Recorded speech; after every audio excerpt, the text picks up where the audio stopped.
अस्सलाम वालेकुम दोस्तों।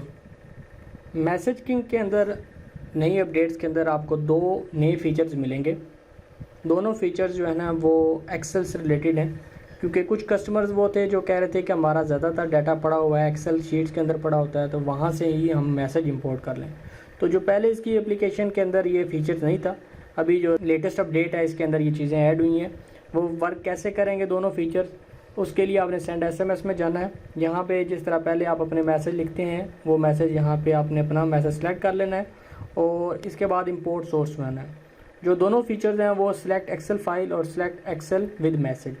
पहली वाले के अंदर ये है कि सिर्फ अगर आपके पास नंबर लिखे हुए हैं तो आपने ये ऊपर वाला बटन प्रेस करना है, जो एक्सेल फाइल है उसको आपने सेलेक्ट कर लेना है।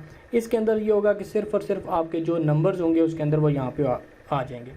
लेकिन अगर आपने एक्सेल शीट ऐसी बनाई हुई है, आप कहते हैं कि हमारा नंबर और आगे मैसेज भी एक्सेल शीट के अंदर ही हम लिखें ताकि हर कस्टमर को हम कस्टमाइज मैसेज सेंड करें, तो उसके लिए फिर आपने इंपोर्ट सोर्स में जाना है, सिलेक्ट एक्सेल विद मैसेज, यहाँ पे आपने क्लिक करना है। अब वो वाली फ़ाइल आपने सेलेक्ट करनी है जिसके साथ नंबर और मैसेज, दो ही कॉलम होंगे, एक में नंबर लिखा होगा और एक के अंदर मैसेज। तो फिर आपने ये वाली फ़ाइल सेलेक्ट करनी है।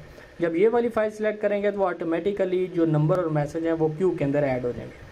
उसके लिए अगर आप क्यू को देखेंगे तो यहाँ पे आपको पता चल जाएगा टोटल मैसेजेस 4, यानी 4 मैसेज आपके क्यू के अंदर ऐड हो गए हैं।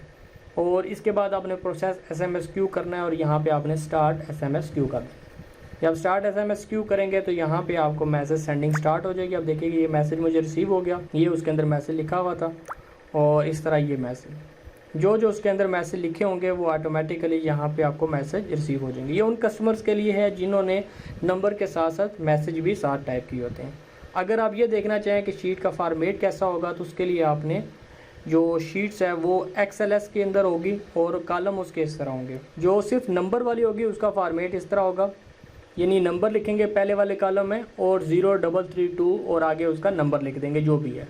अगर आप ज़ीरो के बगैर, क्योंकि एक्सेल के अंदर अगर अक्सर आप ज़ीरो लिखते हैं वो ज़ीरो गायब हो जाता है, तो 3332 से भी अगर होगा तो सॉफ्टवेयर जो है ना ये खुद ब खुद उसके साथ ज़ीरो ऐड कर देगा, इसलिए आपको ज़ीरो लगाने की टेंशन है। अगर ज़ीरो लगाते हैं तब भी ठीक है और ज़ीरो नहीं भी लगाते तब भी ठीक है, इसमें इशू नहीं है। और जबकि जो दूसरी शीट है जिसके अंदर नंबर भी लिखा होगा और मैसेज भी, तो उसके लिए आपने यहाँ पर ये होगा, यहाँ पे पहले वाले खाने में आपने लिखना है जो कॉलम है नंबर लिखना है और आगे उसका जो मैसेज सेंड करना है। इसी तरह दूसरा और तीसरा ये आपने अपने नंबर और मैसेज साथ साथ लिखते रहना है। जो शीट होगी वो आपने XLS के अंदर सेव करनी है। जो लेटेस्ट एक्सटेंशन है XLSX जिसके आखिर पे X आता है, जो लेटेस्ट है वो आपने यूज़ नहीं करनी। आपने जो एक्सेल 97 2000 का फॉर्मेट है उसके अंदर आपने शीट सेंड करनी है। बाकी आप अगर क्योंकि ये जो शीट आपने कंप्यूटर पे बनाई होगी और कंप्यूटर से आप मोबाइल के अंदर आप मुख्तलिफ तरीक़ों से सेंड कर सकते हैं। आप अपने आप को ईमेल भी कर सकते हैं, नहीं तो आप अपने आप को व्हाट्सएप कर दें। जब व्हाट्सएप करेंगे तो अक्सर मोबाइल के अंदर जिनके अंदर लेटेस्ट ऑपरेटिंग सिस्टम है एंड्रॉइड का, तो उसके अंदर पहले ये होता था कि यहाँ पे नीचे आपको व्हाट्सएप का फोल्डर मिल जाता था, वहाँ से आप फाइल कर सकते थे। लेकिन अभी लेटेस्ट वालों के अंदर आपने जाना है, यहाँ पे एंड्रॉइड के अंदर जाना है, इसके अंदर आपने मीडिया के अंदर जाना है और यहाँ पर आपका जो व्हाट्सएप है उस पर जाना है, फिर व्हाट्सएप बिज़नेस और यहाँ पे आप ये मुख्तलिफ टेबल है, इसमें मीडिया में आपने आना है। मीडिया के अंदर आके तो आपने यहाँ पे सिलेक्ट करना है जी डॉक्यूमेंट्स के अंदर आप यहाँ पे ये देखेगा वो वाली फाइल्स आपको यहाँ पे नज़र आ जाएंगे। तो यहाँ से फाइल्स, ये पाथ है इसका, इधर से आप इंपोर्ट कर सकते हैं या यहाँ से फ़ाइल को कॉपी करके आप किसी और फोल्डर में डाल दें और वहाँ से आप इंपोर्ट कर लें।